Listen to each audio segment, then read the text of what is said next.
My buddy Nick's. Yeah, nice to see you. Nice to see you. Huge eyes, by the way. They're adorable, right? Yeah. So thank you so much for your time, man. I'm a huge fan. One thing I wanted to ask about was there's this great quote in the first episode that I loved. You know, if I died tonight, was it all worth it? And I wanted to know, how did that quote hit you personally, considering, that we all know of Cassian's eventual fate? Obviously, every line means something different for me as a performer, because I know what's to happen, So many times I had to put my feelings on the side, to play Cassian, because Cassian is going through an awakening, It's a moment where he's starting to believe in change. He's ready to sacrifice everything because he believes in this change, and he believes in the cause, and he believes in this community and what they're capable of, So it is going to be very sad for audiences to witness, because we know something they don't. We know what's that behind probably every promise there's a broken promise. We know.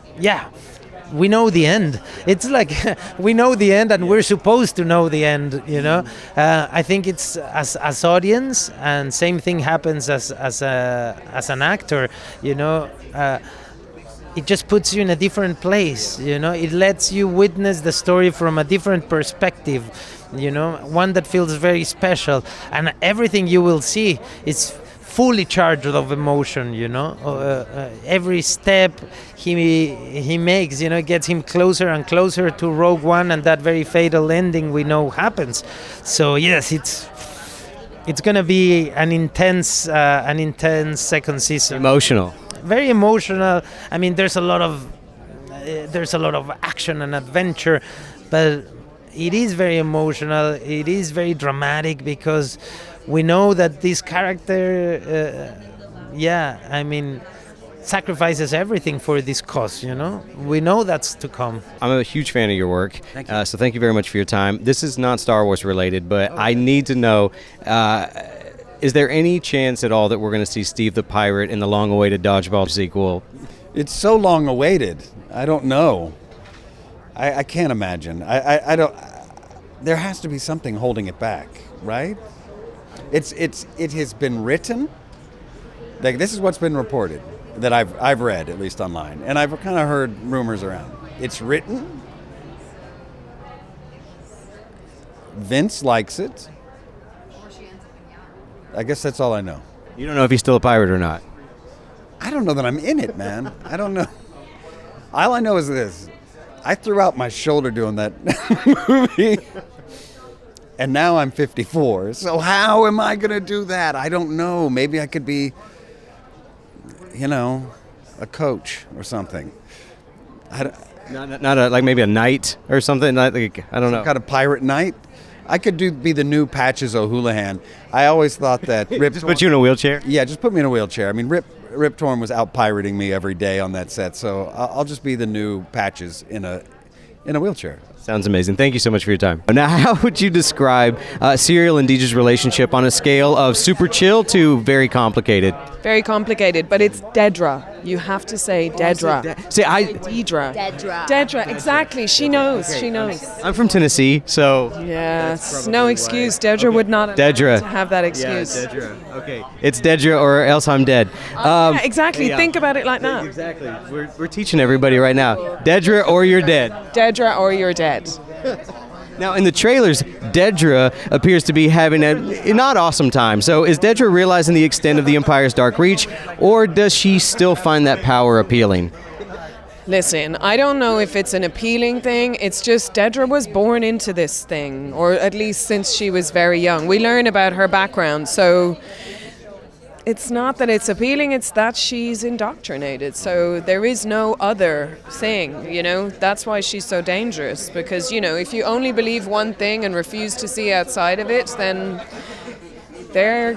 chaos reigns. If you have any sort of power, then you're probably going to misuse that power, right? So she doesn't realize she's doing wrong. How would you describe Serial and Dedra's relationship on a scale of super chill to it's very complicated? Bonkers complicated. Like, I mean, Denise and I have joked about it a lot, but we find it really hard to describe. They're these just two like very strange animals that like you can't just, they're from different countries and they need different things, but they're in the same like zoo enclosure. And like, how do they interact with each other? And ultimately, like, Tony's a genius, and he just set up all these little circumstances of how them coming together starts to unravel everything they held to kind of be true.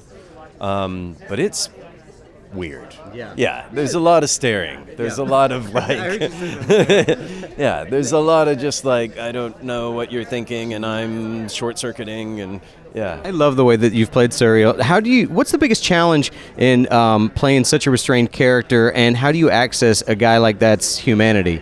Well, I remember first talking to Tony about it in before we started season 1, and like he gave me the first 3 scripts, and I saw that there was this breakfast scene with Edie, his mother, and I was like, oh, well, there's his backstory. There's like everything I need to know about the inner turmoil going on with this guy. He's getting slapped across the face. Slapped across the face. He's an only kid. He's in an impressive and controlled environment where he's never rewarded and he's never valued.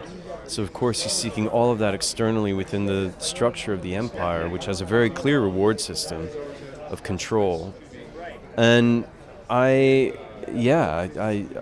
was, Tony only ever writes psychologically astute, complex characters, and so it was all there on the page, and it was rewarding to actually go like, oh, I can go a lot more internal than I ever thought I'd be able to on this, and yeah. Now, what does it mean for you to have Mon Mothma be such a staple of your career over the past 20 years? Yeah, it's been such a lovely surprise. I could never have imagined, 20 years ago, it was this tiny moment, and she was cut from the films, but it was lovely to step into Caroline's shoes, and I kind of just was thrilled at that opportunity to be a part of it and to see behind the screen, if you will, behind the curtain of what Star Wars was, and I could never have imagined that I would be here 20 years later. Now, how has your perspective on her changed as you've sort of grown with her over the last 20 years?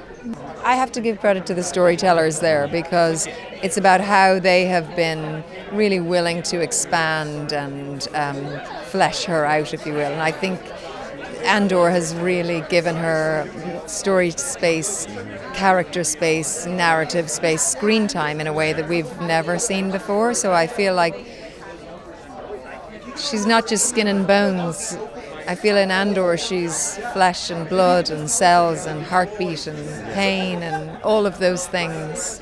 Now, you mentioned in the panel how Bix is forced to build herself back from the ground up. And I want to know, what was the most difficult part of that journey for you? Every element of that journey was sort of really complex and challenging, because she goes through so much. And I'll tell you the questions that I sort of asked Tony, which was like, what kind of woman is Bix? Is she sort of someone that shoves things under the rug? Is she someone that powers through things? Is she someone that asks for help?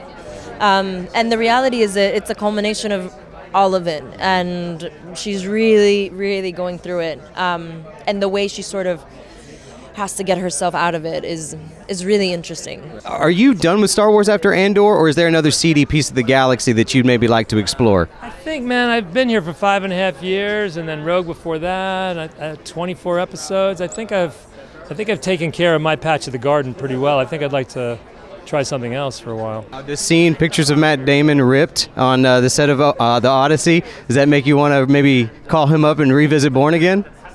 I doubt that would be me, but I sure would love to see them do that again. I hope they do that. Yeah, I would love to see that happen, yeah. Hi, hello, how are you today? Hi, I'm very good. So excited to be here. This is my first celebration. I'm so excited to be here. Now, I just watched the panel, and it sounded like there were a lot of stressful things that went down in the making of this season. It sounded like you had to maybe put out a lot of fires. I don't know, you threw out a lot of numbers. I'm not a math guy. So my question is, if you could pick one instance that was maybe the most stressful for you, that you also are the most proud that you guys were able to pull off. Gosh, it is such a large journey. There's so many things that could possibly go wrong. It's a freight train. Once you started going, there's 12 episodes to shoot over 34 weeks, which ended up being 38 weeks, because we had strikes coming up and lost our showrunner, and then we lost a few artists, and I think the biggest hurdle of that was that there's a world that we created, which was a crop, and it was only ever going to be for 3 weeks golden and for us shootable, and that was the time when the strike happened, so we didn't complete. And we had to find a way to complete it later on, so we stuck it into boards and came back to it 6 months later on the stage. Film people know how to go on. And you pulled it off. We did pull it off. There was no precedence, but the force was with us. One thing I wanted to bring up, I loved this quote in the first episode, and it's, "If I die tonight, was it all worth it?" And I wanted to know, how did that quote hit you personally, considering how, we all know of Cassian's eventual fate? It is such an extraordinary journey to know what your hero's fate will be, and yet every beat of it, every character you meet along the way, every moment that the Rebel Alliance grows and how he kind of collects more enemies and more allies is incredibly engaging, and you really connect with that fate and the sacrifice that comes with believing in a cause and standing up to fight for it. And it couldn't ring more true, that line. I think we all felt that all along.